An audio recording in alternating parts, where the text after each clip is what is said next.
I'm not one to usually spend time on weird sites, but one July night a few months ago, I not only familiarized myself with their content, but signed up for a premium membership.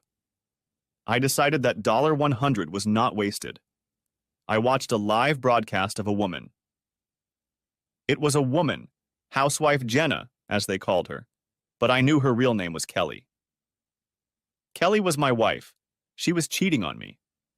I was interested in their dialogue. My husband is better, of course. You're good, but he's fantastic, so don't stop trying. She smiled at him. Mario looked at her perplexed and asked, "Well, if he's so fantastic, why are you cheating on him by coming here?" She replied without losing her smirk. "I didn't plan for it to happen. I also do it because I can get away with it, and he will never know. I actually love my husband with all my heart, and after 3 nights here I realize how much better he is than what I get here, and that makes me love and appreciate him even more." She laughed and added, "Actually, I'm probably doing him a favor by coming here." Like I said, the $100 was well spent because I was able to see what was going on with my beloved wife for a lot less than what surveillance equipment or private investigators would have cost. You may be asking yourself how I ended up here. What happened before that night? What made me come to this site? That's a good question, and I suppose the most honest answer would be chance, a rare bit of luck that turned my way. Not luck that my wife was cheating on me with Mario, but luck that I now knew she was cheating on me. Kelly and I have been married for a little over 8 years. We first met when we were in elementary school together. We grew up in a small-town neighborhood in central Illinois. She lived in town, and I lived outside of town. Her father owned the largest grain elevator in the county, and my father owned the largest grain farm in the county.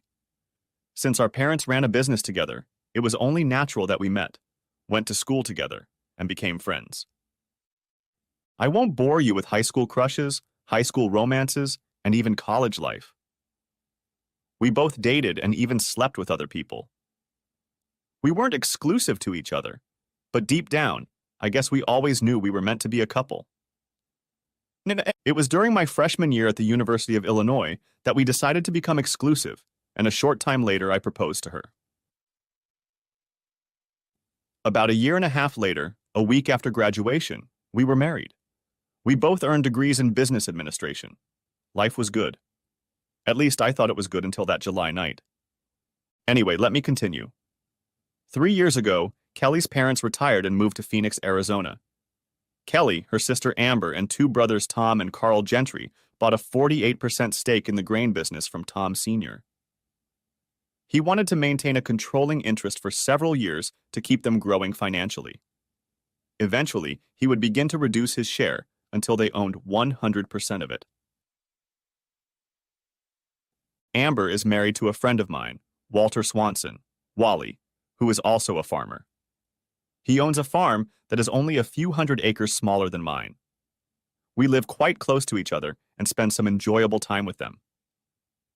Tom and Carl run the grain business together, and Kelly is their controller, bookkeeper. Amber also works at the business, communicating with customers, processing grain sales, etc. It is a true family business with a few additional employees, mostly truck drivers and grain handlers. They also hire a few part-time employees during the height of harvest season. And I think that's enough to continue the story of how I discovered my wife cheating on me with another guy online, and what happened after that. All 4 of the Gentry children spent a tremendous amount of extra time preparing a deal to buy a stake in the grain business from their father. I wasn't particularly involved, but I knew they had to work hard to make the deal happen.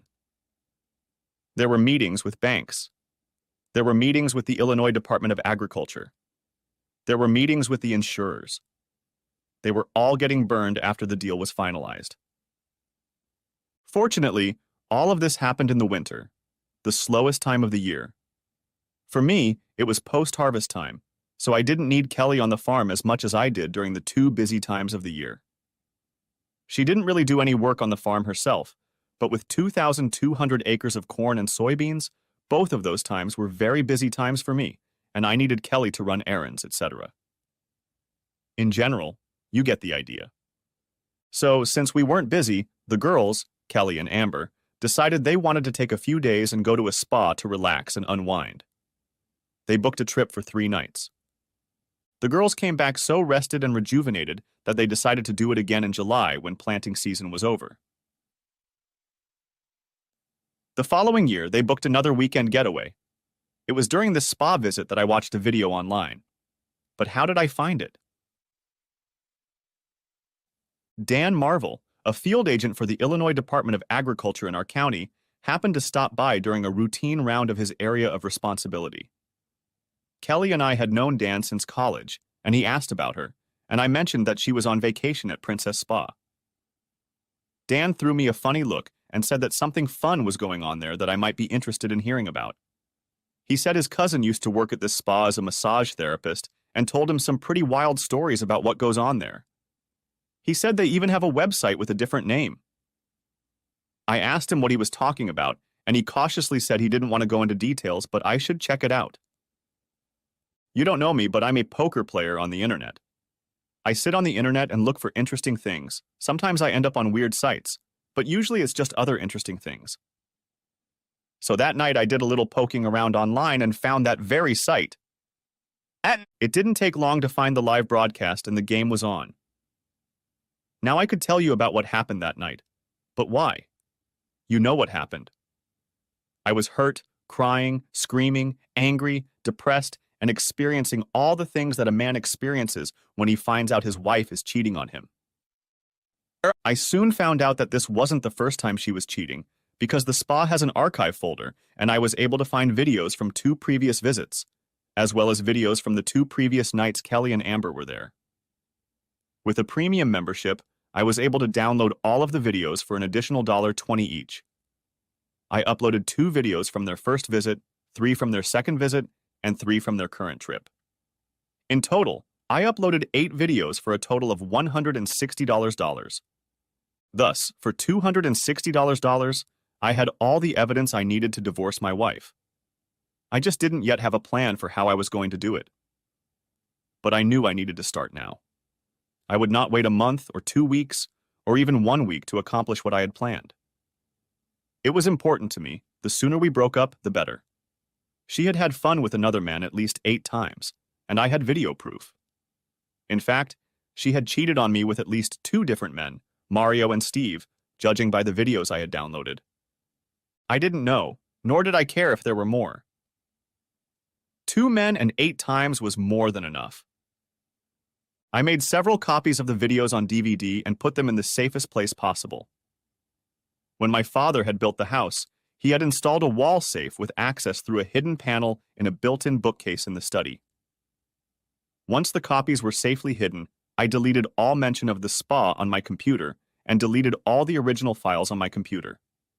Other than the DVD copies, there was no longer any trace of what I had as evidence. When all of this was done, I pulled out my cell phone and sent Kelly a text message on her cell phone. Kelly, it's Jack. I know exactly what you are doing at Princess Spa, and I have evidence to back it up. Don't you dare come back to this house if you decide to come back here at all. This house is no longer your home, and I will soon no longer be your husband. It's over between us. My attorney will be contacting you in the next few days. At that time, arrangements can be made for you to come and pick up your personal belongings. And apparently, Kelly turned off her phone and didn't get my message until the next morning, because I never heard from her that evening. But early the next morning, my phone started ringing. I knew from the caller ID that it was Kelly, so I didn't pick up the phone. Soon I heard her leave me a voicemail. Jack, what are you talking about, honey? I have no idea what's going on over there, but why on earth would you text me such horrible things? Amber and I are packing right now, and I'll be home in a couple hours. I don't know what you think of me, but you're wrong. I'll see you when I get there, and then we can talk. I love you, Jack. A short time later, my cell phone rang, and again I didn't answer it, but sent a message to voicemail. It was the same message again, almost verbatim. I wondered if she had written down what she was going to say. When I didn't answer that call, it wasn't a few minutes later when the text message arrived. It was like a broken record because she repeated almost verbatim what she had said in the 2 phone messages. Since I didn't need to talk to her, I decided to send her a quick text reply to let her know I got her messages, but decided not to talk to her. I just texted her. I wonder if Mario would guess what you're talking about, honey, if I asked him. Why don't you have him call me and I'll ask him? What I said about not going back to the house, I meant it. Don't think you can come home, you can't. It's over, Kelly. I didn't get any more messages, but later in the afternoon I got a call from Kelly. She left a message. Jack, we need to talk. I'm staying with Amber until you and I can talk and put this terrible misunderstanding behind us. Please call me on my cell phone and talk to me. It was Sunday afternoon, and I didn't return the call. The next morning I went to my bank and set up a second safe deposit box in my name only. I put one copy of the DVDs in the box along with the original prenuptial agreement. I had an appointment with my attorney at 11 a.m., so I made an extra copy of the prenuptial agreement.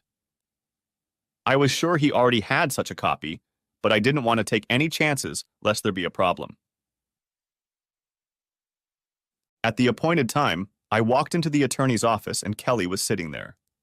She looked up at me when I walked in, and I could see she looked like hell. It was obvious she had been crying. Her hair was unkempt, and I realized she hadn't gotten much sleep because she had dark circles under her eyes. She always looked like that when she was overworked. Kelly said to me, Jack, we need to talk about this. I asked, how did you know I was coming here? She replied, Richard called me when you made the appointment. At that time, Richard Warner, my attorney, came into the reception area and asked us both to come into his office. My anger was simmering in the back of my mind, so I said, No, Richard, we are not going into your office together. You violated my trust by calling Kelly, and I need a straight answer from you right now. You're going to represent me? Just me? You know lawyers are supposed to be smart as hell, but this guy must have been a no-brainer because he said, No, Jack, if this continues, I'm going to represent Kelly. Turns out he decided that the grain business was a better client for him than my farm. In fact, that may have been true because in addition to the grain business, he also had all the members of the Gentry family. I had my own opinion on the matter, and I believed he would eventually realize the fallacy of his thinking. Very well, Richard. Please provide me at 4 p.m. today with all the originals of my documents you have and all copies of the contracts and my other papers. I will either pick them up or have a courier pick them up. I just want you to know that I appreciate the work you have done for me in the past, but you are making a big mistake, Richard. I will be seeking legal services elsewhere, and my new attorney will be contacting you as soon as possible. Kelly had stood silently during this entire exchange, but now asked pleadingly, Jack, why don't you want to talk to me now to clear things up? Because, Kelly, it's obvious that Richard values you as a client more than he values me, and I won't have this conversation with you without legal representation, and I don't trust him. Richard stepped into the conversation. Jack, you know I've always been straightforward with you, so you have nothing to fear. Oh, Richard, I do have something to fear. As the saying goes, you can't serve two masters, and it's clear who you've chosen as your master. Besides, you've already proved you can't be trusted when you called Kelly here. Goodbye, my lawyer will be in touch. I heard Kelly start crying again as I walked out the door. Damn, now I had to find a new lawyer. I knew that David Warner was a very capable attorney and competed with Richard Warner. I thought that might be a good choice, but I wouldn't dive into the case without making inquiries. Attorneys, accountants, bankers, and insurance agents are the people you go to bed with, and it's best to really know what you have before you throw back the covers. I have learned that the attorney-client relationship is most important because they almost always have confidential information. I knew several people who had used David's services, so I called the law firm and asked if they had a list of references. The receptionist said they did have a list and happily agreed to email it to me. There were 4 friends of mine on the list, so I decided to stop by 3 of them and get their opinions on the work David had done. It didn't take long because each of the 3 quickly gave me a glowing recommendation for David. I had no doubt in my mind that he would do a good job for me. I didn't pursue the 4th friend because it was Wally, and I didn't want to involve him since he's married to Amber, Kelly's sister. I called David's office a second time. I gave my name and asked if I could make an appointment to see him after 4 p.m. The receptionist told me that he was busy until 4:30 p.m., but she would check with him to see if he could see me after that. I realized that there was a possibility that he wouldn't see me, but I had to try. When she got back on the line, she told me that Mr. Warner would indeed see me at 4:30 p.m., but it would be a short appointment as he had other commitments for the evening. I agreed and told her I would be there shortly before 4:30 p.m. She replied, "I look forward to seeing you at that time, Mr. Hagen. By the way, my name is Samantha. I'm David's wife." At 4 p.m., I went into Richard's office to pick up my paperwork, but they hadn't copied everything yet. It was obvious they were stalling, hoping I would change my mind. I have to tell you, I blew up and told them I had better get all my legal documents in the next 15 minutes, or they would be contacted by my new attorney. They asked who that might be, and I told them they would find out soon enough. After that, there was a commotion in the office. I think 3 people were making copies at the same time, and in 20 minutes, I had all the sheets. I still had time to get to David's office by the appointed time, so I didn't make a fuss about being late for the deadline. I met with David, and he agreed to be my personal and business attorney. I asked him if I could leave all the papers I had received in his custody, and he agreed to put them in his vault until we had time to go over them together. We made an appointment to meet the next day, Tuesday, at 9 a.m. to go over all the papers and outline a divorce plan. When I left the office at 5:30 p.m., I smiled at Samantha and asked, "So, Samantha, am I in trouble, or are your plans for the evening still on track?" She smiled back at me and replied, "You did a great job, Mr. Hagen. Our evening will go as planned. I wish all of our clients were as prompt as you are. But from now on, please call me Sam." "Thank you, Sam, and you please call me Jack." The next morning, we went through all my business papers and contracts. I can't discuss it here, although you know attorney-client privilege and all that. But I can tell you that, in David's opinion, everything was in order from a business standpoint. We broke for lunch, and David and Sam invited me to join them at a local diner.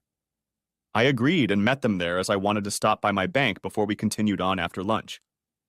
They turned out to be a charming couple, and we had a very pleasant lunch together. I found out that they both went to school a few years earlier than me. David said that he was actually in the same class as Tom Gentry, but they weren't close. I guess they were too competitive with each other. I learned that they had been married for about 10 years and had 2 daughters, ages 6 and 3. They showed me pictures, and both little girls turned out to be very cute. You could see that they were taking their mom's example. They both had beautiful smiles, just like Sam.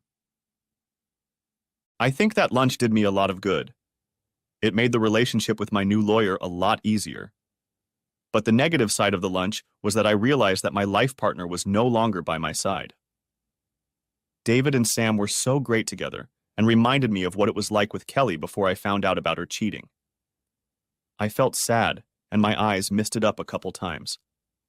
David didn't notice anything, but I could see that Sam did, and a concerned look appeared on her face. After lunch, I went to the bank and made a few changes to protect my assets. I also picked up a check for $5,000 made out to the law office of David Warner. This will be a retainer for work they will do for me in the near future. David hadn't asked for anything yet, but I knew he would appreciate my efforts. I returned to the office at 1:30 p.m. to continue our meeting. Sam told me that David was on the phone and led me to the small conference room where we were meeting. She asked if I wanted coffee or anything else, and I said no. That was fine.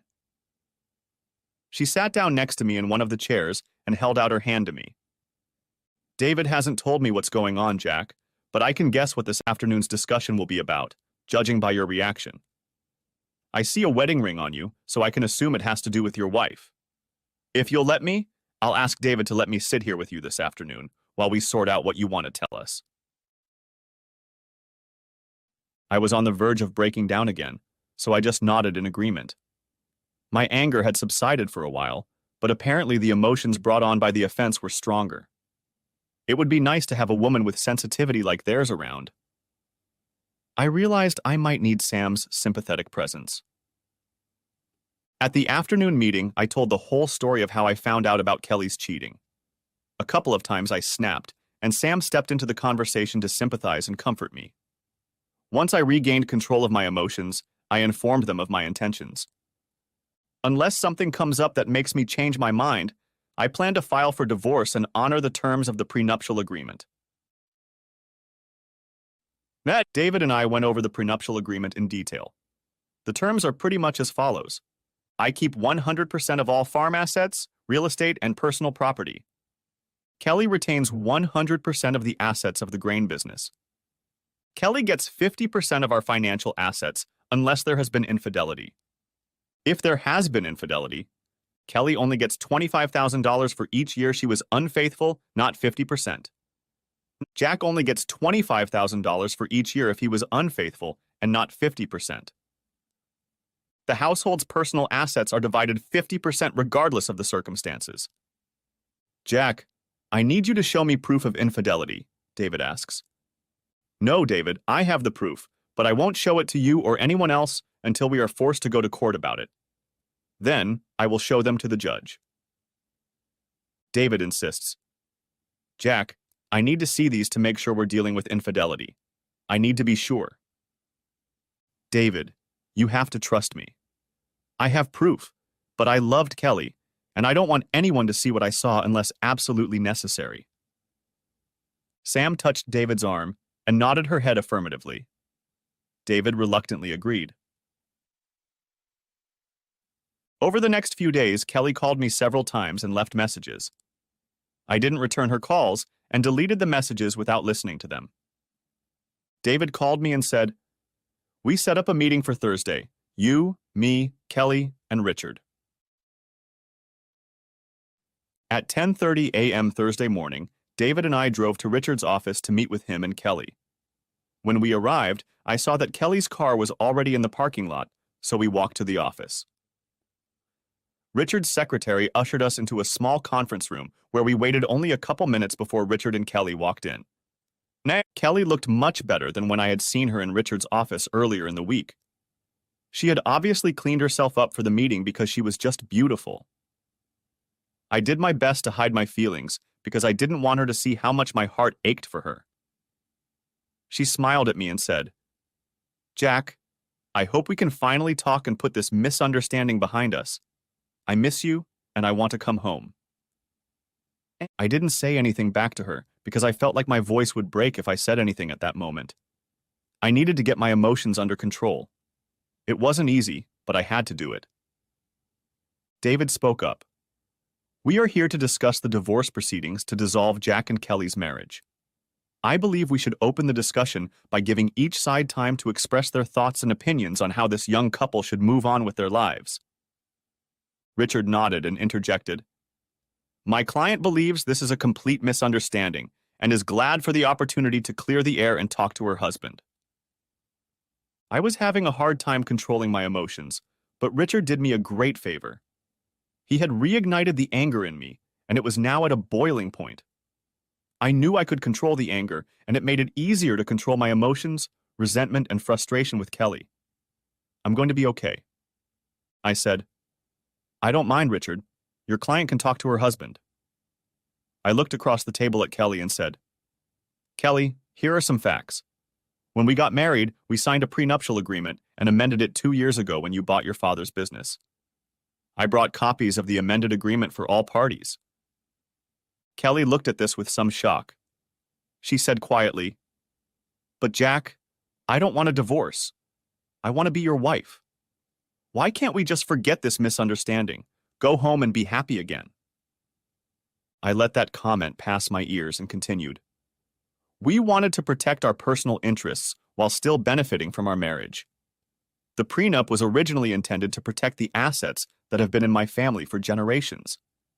Then, when you bought your father's business, it was also meant to protect the same assets that have long belonged to your family.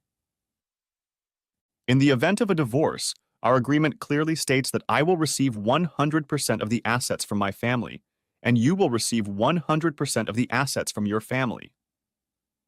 All debts associated with those business assets will go to the business, and the other party will have no liability. Because we work together to create our marital assets, our agreement provides for certain monetary and property divisions depending on the circumstances of our divorce. As this document makes clear, you are entitled to all of your personal belongings, including clothing, jewelry, car, and other items in which a man would have no interest. Likewise, I have the same right on my side. All other non-farm personal property such as furniture, art, electronics, etc. should be split 50-50. Farm property such as grain bins, machinery, equipment, etc. should remain 100% mine as it is an integral part of the farming operation. The monetary distribution in a divorce case is 50% of the financial assets unless there has been infidelity. There are 2 exceptions to this distribution in the event of infidelity, as you can see in the document. If you divorce me because of infidelity, I will only receive $25,000 per year, or $200,000, not 50%. In the event that I divorce you because of infidelity, the distribution will be $25,000 per year, or $200,000 total, not 50%. I'm going to ask you some questions, Kelly. How you answer them will determine whether I seek a divorce and on what grounds. Obviously, it will also determine the outcome of any monetary distribution. If our marriage has any chance of surviving, Kelly, you must answer every question with the utmost honesty. If you refuse to answer, or I catch you in a lie, it's over. Is that clear? Are you willing to do this to have a chance to save our marriage? Kelly sat there looking completely stunned as I read the prenup to her. She quickly came to her senses and replied, "Yes, Jack, I will answer your questions, and I will answer honestly. I love you, and I want our marriage to survive. I will do anything to get you to stop this and let me come home." Kelly, I'd like to get these questions on tape. Are you willing to do that? She hesitated a little this time and turned to Richard, who had been practically silent up to that point. Richard, being a typical lawyer, said, "Kelly, I wouldn't advise you to do that, but you do what you think is right."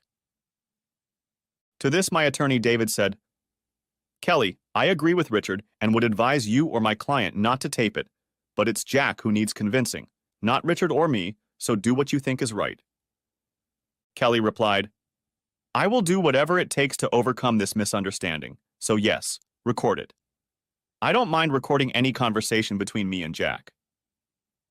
David and I took the tape recorder with us and placed it on the table so that all voices would be picked up by the microphones.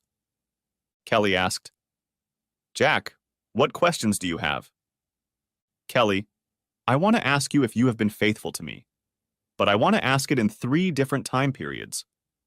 The first period is from the day we promised to be exclusive with each other until the day we got engaged. Were you faithful to me during that period?" Kelly smiled and replied, "Yes, Jack, I was faithful to you during that period." She thought she was scoring points now, but her smile was quickly replaced by shock when I said, "Well, that's lie number 1. You couldn't even answer the very first question honestly. I should get up and leave right now, but I won't just yet." "And are you telling me you weren't having fun with Larry Evendale 2 days after we swore exclusivity? Is that what you're telling me?" Larry was that kind of guy, Kelly. He needed to brag. And he actually bragged to me that you invited him over to your house Tuesday night when your parents weren't home and he entertained you foolishly on your own bed. In parting, before he left, he said, "Jack, she really enjoyed it, and I'm sure I'll get many repeat performances in the future, perhaps even after you marry that slut."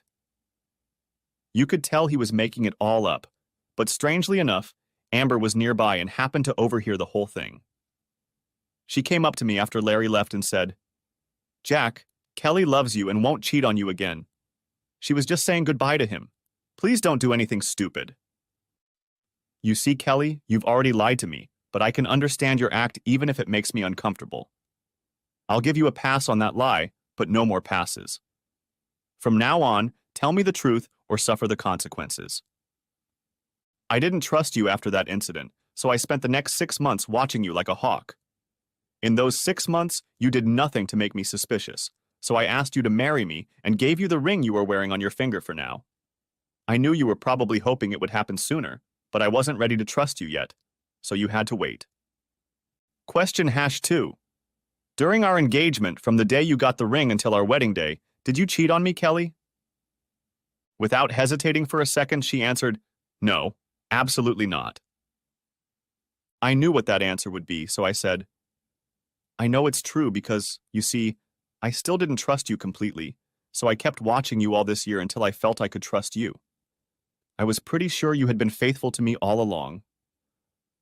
Richard, to his credit, asked for a break. He wanted to consult with his client and give her time to readjust. He had noticed, as had I, that during my tirade about Larry Evendale, Kelly had become very emotional and was on the verge of a breakdown. He wanted to give her a chance to recover before we continued. We actually took a lunch break and David and I drove by his office, picked up Sam and went to a local diner for a blue plate specialty. Sam asked how things were going and David replied, "I think Jack is doing well. Nothing has come out yet, but he's laid the groundwork for an honest answer during the marital period. If she comes clean about everything, he may want a divorce, but he may also see that she really wants to save her marriage. It will be a tough choice, but I think he can make it. Of course, if she lies, Jack will have to decide what to do next." Sam looked at me. Her feminine intuition turned on, and I realized she could see my pain.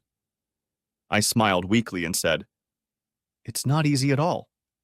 Why do people do such stupid things and cause so much pain in their lives and in the lives of those they love?" She extended her hand over mine and said, "If only we knew Jack, we could slap them in the face before they get so stupid." Of course, that made me laugh, and so did David. Even in such a difficult time, I could laugh. I think it's a testament to the resilience of humanity. People grieve at funerals, but they also laugh. I think people grieve at divorce, but they can laugh too. I smiled at Sam and said, "Thank you, Sam. I really needed that." She only nodded. Shortly after 1 p.m., we were back in Richard's office and in a meeting with Kelly. Before asking the next question, I reminded Kelly, "You have to answer these questions completely honestly. If you lie about anything, it will mean the end of our meeting and the absence of any hope for our marriage. Do you understand that?" Kelly replied, "Yes, I understand, and I will tell you the truth." "Kelly," I asked, "from the day we got married until now, have you ever cheated on me?" I saw tears come to her eyes and I felt so sorry for her because I knew how much she was hurting, but I couldn't comfort her or let her off the hook. I wanted so badly for her to care about our marriage enough to confess everything. I didn't know if I could stop this divorce or not if she told me the whole truth. However, I knew that if she told the whole truth, she cared enough to try and save our marriage. "Yes, Jack, I cheated on you," she replied. She put her head down on the table with her arms crossed and just sobbed. "I'm so sorry, Jack. Will you ever be able to forgive me?" I asked Richard and David to leave the room because I had a few more questions for Kelly, and I didn't want to embarrass her in front of these men. They both objected, but I insisted that David leave and Kelly nodded to Richard that she wanted him to leave as well. I had her confession to cheating on me, taped. That would be all I needed at the divorce hearing, and I didn't want the rest of my questions and her answers taped, so I turned it off. "Kelly, answer these questions. When, where, who, and why?" She snorted a few times. "Oh, Jack, I'm so sorry. It happened this weekend at the Princess Spa. One of the massage therapists named Mario is who I cheated with. I don't know exactly why it happened, Jack. I guess just the passion of the moment would be the best way to describe the reason." I sat there for a minute, hoping she would continue, but she didn't say a word, and just sat with her head down and sniffled. Finally, she raised her head and looked at me with a questioning look. "Jack, is there any hope of you forgiving me?" I didn't want to make it sound like we were in court, but in fact we were, so I asked her, "Kelly, is it true? The whole truth? And nothing but the truth?" And she looked at me with what I would call a strange look. It was a look of surprise. It was a look that had a question in it, but no way to ask it. It was something like, "I wonder how much he knows." Finally, she said, "Yes, Jack, that's the way it was. I'm sorry." My heart was breaking at that moment, but against all odds, I managed to hide both the pain of her betrayal and my anger at her lies and keep my composure. I got up from the table, walked to the door and called David and Richard back into the room. I looked at both men and said, "This meeting is over." With those words, I walked to the door and turned around. "Kelly, I am divorcing you on the grounds of infidelity. The terms of the prenuptial agreement will be enforced." She was shocked and asked, "But why Jack? I have confessed my infidelity, and I beg you to forgive me and continue our marriage. Please, Jack, please. I love you so much. Please forgive me." "Kelly, you lied to me. You didn't care enough about our marriage to put everything on the line. If you had, I'm not sure I would have been able to stay married to you, but you didn't even give me a chance. Everything was in your hands and you lied. I know you cheated on Mario more than once, and I have proof. I warned you that you should tell the truth, but you don't care enough about me and our marriage to do that. It's over." I turned around, opened the door, and started to walk in. She screamed, "Wait, Jack! I'll tell you everything you want to know. Please don't leave me." I turned around again, looked at her with all the resentment and anger I was capable of, and spat it out. "You were warned. You had your chance, but you thought you could get away with just one episode and you lied. You had your chance, Kelly." And I yelled back at her, "It's over!" David hurried after me and finally caught up with me as I was getting into the car. He grabbed my hand and asked, "Do you really want to sue for infidelity?" "Yes, I do. I want to. She had her chance. I guess I must have somehow misjudged her all these years. I wanted her to care enough to come clean about everything, but she can't even be honest with me now. Come on, file the papers." I drove to our house, now my own, and grabbed a beer from the fridge. Actually, I took two, went to my office, sat down at my desk, and drank the first mug almost in one go. I drank the second one more slowly, sitting and thinking about everything that had happened. I had a few copies of the videotapes tucked away in safe places, but I didn't think I'd have to make them public because I had her confession. I looked up when I realized I had left the office without the tape. I quickly called David and said, "It's Jack. Did you pick up Kelly's confession tape before you ran after me?" "Oh, shit," I heard him say. "No, Jack, I didn't. I rushed after you to catch you and completely forgot about the tape. I'm so sorry, Jack. I'd been so careful about everything I'd planned, and then because I was hurt and angry at the same time, I'd ruined everything by running out of there without the tape. Shit. David, why don't you call Richard and see if you can stop by there and pick it up? But I think their answer will be something like this. We thought you had everything you needed when you left, so we just erased everything. Sorry. I'll be shocked if you can actually get it. But don't worry, even if you can't, because I'll still have enough evidence to sue you for infidelity." "Okay, dude, I'm sorry. I know you didn't want to use the videotapes, but now you're going to have to do it if she fights the infidelity charge." "Don't worry about it, David. It'll all work out." Hanging up the phone, I walked over to the fridge and grabbed another beer. Damn, how could I have been so stupid? I sat up and watched the evening news before I went to bed. I thought I heard a car pull into the yard, so I slowly got up from my chair and walked to the back door. As I stepped out onto the porch, I saw a dark figure a moment before the lights went out. Something hit me in the back of the head, and all I saw was a bright light, and then I was plunged into total darkness. Beep, beep, beep, is what I heard. I didn't immediately realize that the sound was coming from beside me. I opened my eyes and tried to turn slightly to my right to see what it was when an excruciating pain came at me with all its force. I felt like my chest was about to explode, and the pain hit me right in the head, creating flashes of blue and silver stars. What the hell? Thought I. I heard a slight rustle nearby, felt a rush of something in my body, and I was out again. The next time I heard the beep, I opened my eyes and, without moving, looked around as far as I could. I had learned my lesson from the first time. I saw the nurse sitting in the chair next to me. I tried to slowly turn around again, but I couldn't. "Hi, Jack. My name is Susan, and I am your nurse. Please don't try to move, okay? It's going to be okay, and I'll explain everything to you, but please lie still. Do you understand me?" Something seemed to lodge in my throat, but I was able to nod my head slightly, so I nodded that yes, I understood. Jack, I need to go tell the doctor that you've regained consciousness, and then we'll be right back here, okay? I nodded again that I understood. It finally came to me that I must have been injured and was in the hospital, but I couldn't remember anything about how it happened. I guessed that someone would eventually tell me about it, so I just lay there with my eyes closed until I heard someone approach me again. Mr. Hagen, Jack, I'm Dr. Julius. You suffered some serious injuries as a result of the attack during the robbery of your home. Now that you've regained consciousness, I'm sure you'll be fine, but you had to be restrained to prevent you from injuring yourself further with excessive movements. I'm sure you felt a lot of pain when you tried to move yesterday, didn't you? I had no reason to smile, but I know a slight smile appeared on my face as I nodded affirmatively again at the pain. Yes, we should have been a little more precautionary with the retainers, so you wouldn't have to experience that pain. I'm really sorry about that.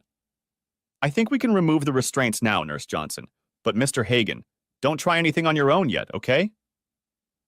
I nodded and pointed to the tube in my throat. Yes, we can also remove the ventilator. Nurse Johnson will do that. The restraints were removed, and the tube was removed as well. My throat was sore and I couldn't speak.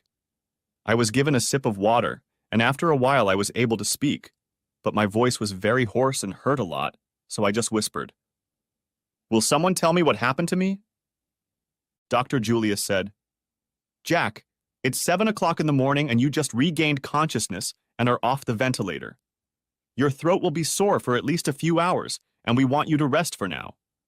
Nurse Johnson will sit with you, and after you rest, we need to let the police know that you can talk. I will give you some time before the call to recover a bit, but you will need to talk to them, and they will be able to tell you everything that happened.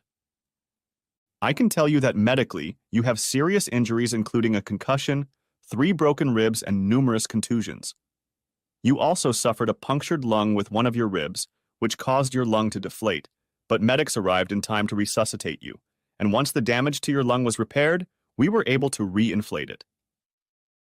You're actually very lucky, Jack. If you hadn't been found quickly, you probably wouldn't have been saved. You've been unconscious for 5 days, regained consciousness for a couple minutes yesterday, and passed out again until today. We will monitor you closely for a few more days, and then you can probably go home. As promised, I spent the rest of that day at rest, with Nurse Johnson sitting by my side the entire time. Any quick movements caused severe pain, so I lay still. Toward noon, I was able to sit up, and with great difficulty, I was able to use the facilities. Susan, Nurse Johnson, and I talked a little, and I learned that she had been in school about 3 years later than I was. Her name was Susan Fisk then. She married Chad Johnson and had a 3-year-old daughter, Emily. Apparently, Chad was like Kelly and was cheating on Susan, so she divorced him. I told her about what was going on with Kelly, and of course she was sympathetic. Early the next morning, I hosted 2 police detectives, Harold Robbins and Josh Carter. I asked them to tell me what had happened to me before they started asking too many questions. Detective Robbins said, Apparently, this is a robbery that resulted in you being assaulted. We found a 2x4 sheet on the porch of the house next to you. It had your hair and blood on it. There were no fingerprints on it, so we assumed whoever wielded it was wearing gloves. There were no signs of forced entry on the door of your house, but of course that's because you went out on the porch and the door was already open. He continued. When we searched the house, we found several paintings removed from the walls, an empty strongbox lying in one of the drawers of the writing desk, all the file cabinets in the study ransacked, the drawers and closets in the bedroom searched, and in the master bedroom, the drawers and shelves of the jewelry box empty. We see signs of robbery, but of course we have no idea what exactly was stolen. Detective Carter entered the conversation. When you can get home, you'll have to examine everything and determine exactly what was stolen. The doctor told us that it will be another 3 or 4 days before you can go home. At that time, we'll have you review everything with us and we'll update the reports. Robbins cut to the chase again and said it was time to ask some questions. What do you remember about the attack and what happened afterward? Well, I said, not much, I'm afraid. I'd had a couple of beers and was watching the evening news when I heard a car drive into the yard. I got up to see what it was about, went out on the porch and saw a hint of a person, sort of in the shadows or darkness, and then the lights went out. I don't remember seeing or hearing anything else until yesterday. I'm afraid I can't help in deciding who did it. Well, Robin said, I think we still need to ask you some questions that will help us sort this out. Where was your wife when this happened? My wife and I are separated. We're in the process of getting a divorce, so I have no idea where she was at that moment, I said. Tell me, Mr. Hagen, may I call you Jack? Yes, of course you can. Is your divorce going amicably, or are there differences between you? I guess I'd say not so much. She's disputing the grounds on which I plan to file for divorce. And what are those grounds, Jack? I plan to sue on grounds of infidelity. We entered into a prenuptial agreement, and her amount under it is considerably less than in a divorce, so that's what she's contesting. Well, if I may say so, that gives her plenty of reason to harm you. Detective, I added, I just don't believe she would do anything to harm me. I can't believe it. That's okay, he interjected. It will be something that we will look into very carefully so that we can conduct a thorough investigation. So are there other people who might have a reason to do this to you? Do you have a business relationship that may have gone sour? Have you had disagreements with neighbors, friends, relatives, or anyone else? No, I can't think of anything. Good, Jack. I know we'll have to do a full inventory of what was stolen when you're able, but two things I want to ask you now. Did you have any cash in the house, perhaps in a safe? And how much of it was there? Also, did you have anything else in the house, including jewelry and art, that would have significant value? I mean thousands of dollars or more. Yes, there was some cash in the safe. I'd say it was about $8,000. I usually keep about $10,000 in cash on hand, but I know I've been paying it off recently, so it was probably about $8,000. There was some nice jewelry, but probably only a few worth over $1,000. Nothing else of value that I can remember at the moment. I didn't bother to tell them about the safe hidden behind the bookcase because, 1, the detective had never mentioned it, and 2, I was pretty sure no one would have found it, and I wanted to keep it a secret if at all possible. Well, Jack, I think that's it for today. If you remember anything, please feel free to call me, and when you're ready to go home, let me know so we can take inventory. If we have any other questions, we'll stop by here or at your house if you're there. Over the next 4 days, I got better and better. Most days I had enough time to sleep, but sometimes I would sit up and talk to Susan. I had several visitors, including Wally, Amber, David, and Sam. Kelly never came to see me, and other than Amber, none of her family came to see me. I guess under the circumstances that's understandable, but I would have welcomed a visit. Richard, Kelly's lawyer, did come to see me, though. We had been friends for years before the whole divorce thing started, and I was glad he came. Everyone told me they were sorry I was hurt and wished me well. Amber and Sam kissed me on the cheek before they left, and both had tears coming to their eyes. During those 4 days, I had been through some difficult moments. Even though I was asleep, I knew that sometimes I had bad dreams. I would wake up in a panic, with my heart pounding and tears in my eyes. Several times when I woke up, I didn't realize where I was, but Susan always seemed to be there to comfort me with gentle words and touch. On at least one occasion, I know I woke up screaming, but I don't remember the bad dreams or the reason for the screaming. I later learned that she stayed with me in the hospital even when she wasn't on duty, and only went home to clean up and change her clothes every day. She told me that this was due to events in my marriage that were especially close to her heart, and she wanted to be there for me. I really appreciated that too. Dr. Julius came in to see me and informed me that I was being discharged. I was overjoyed at this and immediately started getting ready to leave. Susan helped me pack and rolled me out into the lobby where Wally and Amber were already waiting to take me home. She wished me luck and gave me a big hug. I know she really cared about me, and I was grateful for that. But my life was in turmoil, including my marriage and health, so I didn't pursue a relationship with her. I told her I would like to call her sometime in the future, and that was the end of it. When I walked into my house, I saw that the place was still a mess. Wally and Amber offered to help me clean it up, but I told them I'd rather leave it as it was until I looked around. I promised them that I would call them to help me when I was ready. They reluctantly agreed and left me alone. And the first thing I did was go into the study and check the safe behind the bookcase. It had everything in it, including some more cash, certificates of deposit, and a few stocks and bonds. It was obvious that no one had found the safe, or all of those things would have been stolen too. Kelly's cheating DVD was also intact. I looked around the rest of the office, and other than cash, my laptop, and a few numbered Terry Redlin wildlife prints, nothing was missing. I noticed that there were bank and credit card statements on the desk, so someone must have looked through them. I called both banks and warned them that my account numbers might have been compromised and to be on the lookout for unusual activity. After a couple weeks, the robbery investigation was moving slowly because the police didn't have any evidence to link anyone. Detectives Robbins and Carter frequently updated me on the progress, but so far, no additional leads had emerged. They mentioned that since no valuables had been stolen, attempts to track them through fences, as is done in some crimes, had hit a dead end. In their last conversation, they both made it clear that the case would be put on the back burner unless some hard evidence came to light. In the initial stages of the investigation, they asked some serious questions about Kelly and me. For the most part, I was open and candid with them. One thing I was sure of was that Kelly wouldn't hurt me, and why take what she would have gotten in the divorce anyway? I guess the detectives agreed with that reasoning too, because nothing came of it. I opened new bank accounts and printed new checks because I felt my old accounts were somewhat compromised. Fortunately, there was no activity that I couldn't explain, but I still felt more comfortable opening new accounts. I bought a new laptop and reorganized everything in the office. I was back in business.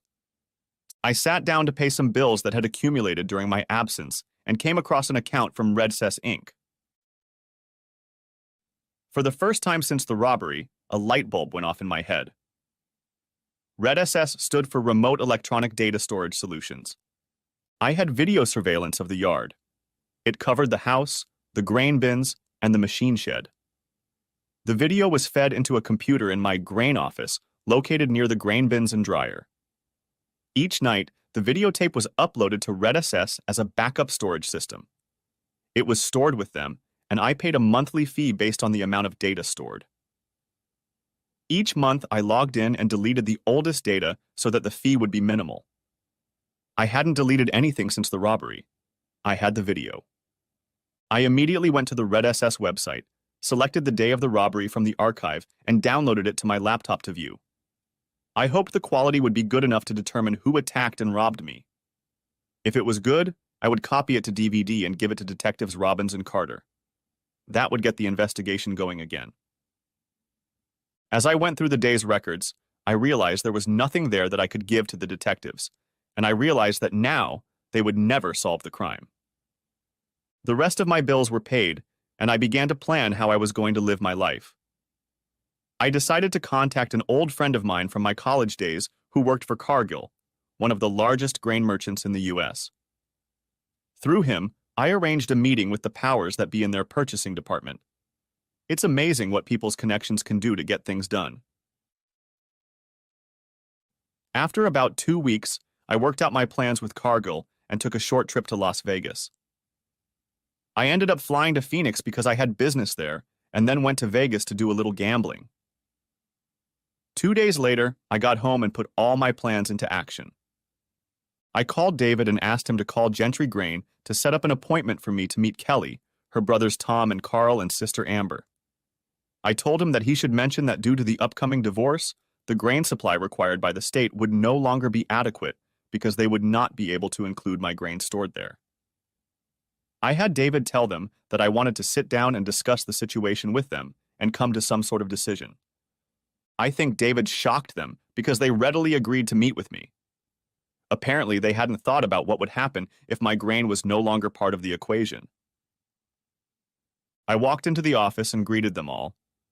Hello, Tom, Carl, Amber, Kelly. I think you understand one of the reasons I decided we should sit down and work out some issues. Tom started to say something, but I raised my hand and said, I think I called this meeting myself, and I suggest that you all just sit down and listen to what I have to say before making any comments. Frankly, I think it would be in everyone's best interest if you did so. First of all, I'd like to get this divorce over with, if you will. I apologize for taking Kelly so long to dig in. I put the latest draft of the divorce on the table in front of Kelly and told her, "Sign this, please." She replied, "Jack, I don't want a divorce. No matter what you think, I wasn't worth throwing away all the good years we had, and I'd like you to forgive me and work out our problems. I certainly don't want to do that here in front of my brothers and sister. Kelly, we have to end this now. There's no tomorrow for our marriage, and the sooner you sign these papers, the sooner we can both move on with our lives." She blushed and whispered, "If you have to divorce me, I'll still struggle with the infidelity issue. It's the least you can do for me." I knew she would play that card, but of course I was prepared for it. "If you decide to fight me on the issue of Kelly's infidelity, I'll have no choice but to submit this DVD as evidence in court." And I tossed a copy of the DVD on the table, along with the divorce papers. "If you're wondering what it is, it's a videotape of all 8, yes, I said 8, times you cheated on me at the spa." Amber's face turned bright red, and she threw a dagger at Kelly. "I didn't cheat? Kelly, how could you do that? You told me you did the same thing I did when I was approached and you blew them off. How could you do that to Jack?" "Yes, Amber, that's what she did. She entertained Mario that first night when Steven approached you. Then she entertained Steven the next night. On your second visit, she entertained Mario all 3 nights. So yeah, 8 videos of you cheating on me with Mario and Steve should pretty much solve my infidelity problem. Sign the divorce papers right now, Kelly, or I'll take this to court. I'm sick of dealing with you." I could see that Tom and Carl were shocked as well, and Amber was crying quietly as Kelly signed the divorce papers. I left her 1 copy and put the rest in my briefcase. Kelly had a dazed look on her face and unshed tears in her eyes over what? I couldn't say for sure, but it didn't matter. I could see that she was shocked that I had evidence of multiple instances of infidelity, but she wasn't done being shocked yet. Now let's move on to the other issue before us, the question of grain. I can tell you're all in shock at what I've just told you, so I'm going to make this quick, but unfortunately worse. The bad news is that after this divorce, you will no longer include the value of my stored grain in your inventory, and you will be in violation of your grain storage license and loan terms. The good news is that I went to your father and made my case to him, and he agreed to sell me his 52% interest in the business. There was no first right of refusal clause in your agreement with him, so I guess Richard didn't do the best job of buying it for you after all. I didn't show him proof of your deception, but he believed I had it, so it didn't matter to him. He knew the company would be in trouble without my involvement, so he sold me his stock, and I am now the majority shareholder of Gentry Grain Inc. Each of you owns 12%, and all of you together are in the minority with 48%. The bad news is that I have agreed to sell a controlling interest in Gentry Grain to Cargill. They are always looking for new and promising grain businesses, and Gentry Grain fits the bill at the best price. The good news is that you have the opportunity to sell them your shares at the same price I negotiated with them. I recommend that you do just that. I negotiated a very good price. The bad news is that someone else now owns your company, and they will be evaluating the staff to see who brings value to the company. The good news is that as part of my negotiations, each of you is guaranteed 1 year of employment. During that time, I strongly encourage you to go out of your way to prove to them that you are a valuable employee. Just so you know, I also sold them my farm, and Wally sold them his farm as well. Wally signed a long-term contract with Cargill to run both farms, and we all know what a great job he does and will continue to do for them. The shock I noticed on their faces intensified and turned to fury. The first to speak was Tom, the oldest and unofficial leader of the Gentry clan. "What the hell have you done, Jack? You ruined the family business because my sister cheated on you? What kind of man are you anyway? How did you get my father to sell you his stock? What kind of lies did you tell him?" "I'll tell you what, Tom," I said. "First, your father sold me his stock to keep you out of jail, to keep Carl out of jail, and to keep Kelly out of jail. You ask what kind of man I am, but you have to ask yourself what kind of man you are, what kind of man your brother is, and what kind of woman your sister is. I tossed the second DVD onto the middle of the table. I think this video will answer all your questions about why all this is happening. It clearly shows how you accosted me in the yard the night I was attacked. It clearly shows you and Carl attacking me. It clearly shows you leaving my house with my belongings. Consider yourself lucky I chose this avenue of revenge rather than handing the case over to Detectives Robbins and Carter. Kelly finally spoke up. Jack, how can you do this to me? Kelly, you're a different matter. You make me feel like I've wasted my life. Your father has always treated my father well enough, but always kind of second-rate, dumb farm boy. Tom and Carl treated me about the same way, always thinking you were too good for the likes of me. You were my best friend, but you also thought you were better than me in so many ways. I always felt that way. You were a conniving lover. You promised to be exclusive with me and immediately slept with Larry Evandale. You were a cheating wife, disrespected me and our marriage by cheating on me with these men. When you watch this video, remember that I saw every second and heard every word. And worst of all, Kelly, you are a bad best friend. Do you know I almost died during the attack? If the paramedics hadn't gotten there in time, I would have died. You, Kelly, almost destroyed the man you said you loved so much. I'd call that pretty bad friend behavior, don't you think? Kelly passed out. Amber and Carl rushed over to her to pick her up before she fell off the chair. Amber then went to get a cold cloth to bring her to her senses. When she regained consciousness, I took one last shot. Now you know that your father sold me his stock to keep all three of you out of jail. He's not very proud of his children, except for you, Amber, and I'm sure you'll be hearing a lot more about that in the future. Like I said, I think I've wasted most of my life on you, Kelly, but I won't waste any more of my future on you. Have a happy life. With those words, I walked out the door, finalizing all transactions. I was free and could move on with my life. The end. Thanks for watching. I hope you enjoyed it, so subscribe to my channel and watch the next video.